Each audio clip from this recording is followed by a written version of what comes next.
Menopause అంటే ఏంటి? So 12 నెలలు, ఎప్పుడైతే 12 నెలలు కంప్లీట్గా మీకు పీరియడ్స్ రాకుండా ఉంటాయో అప్పుడే మెనోపాజ్ అని అంటాం. మెనోపాజ్ వస్తుంది ఆర్ వచ్చే ముందు మీకు వచ్చే మెయిన్ సిమ్టమ్స్ ఏంటి అంటే పీరియడ్స్ ఇరెగ్యులర్ అవుతాయి. కొన్నిసార్లు 20 రోజులకు రావచ్చు, నెల రోజులకు రావచ్చు, కొన్నిసార్లు 3 నెలలు రాకుండా ఉండొచ్చు, 6 నెలలు రాకుండా ఉండొచ్చు. సెకండ్, మూడ్ స్వింగ్స్ చాలా ఎక్కువ అనిపిస్తాయి, బరువు పెరుగుతారు because of the hormonal imbalance. Third, vagina అనేది మానం లోపల బాగా డ్రై అయిపోయి ఇచ్చింగ్స్, వెజైనల్ డ్రైనెస్ అవ్వడము, భార్యాభర్తలు కలిసినప్పుడు చాలా పెయిన్ఫుల్గా ఉండడము, ఇలాంటివి యూజువల్గా చూస్తాం మెనోపాజ్లో.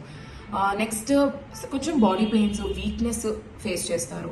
హాట్ ఫ్లాషెస్, చాలా విపరీతంగా నైట్ స్వెట్స్, రాత్రిపూట ఒక టైంలో బాగా వేడి, అంటే కుంపట్లో ఉన్నట్టుంది మేడం అని చెప్తారు. బాగా సడన్గా చల్లగానే ఉంటుంది కానీ సడన్గా వీళ్ళకి బాగా చెమటలు పట్టేస్తాయి అనమాట. సో ఇవన్నీ మెనోపాజల్ సిమ్టమ్స్. మీరు గైనకాలజిస్ట్ని కలిస్తే అది ఎలా ప్రివెంట్ చేయొచ్చు లేదా మీకు దానికి ట్రీట్మెంట్ అనేది స్టార్ట్ చేస్తారనమాట.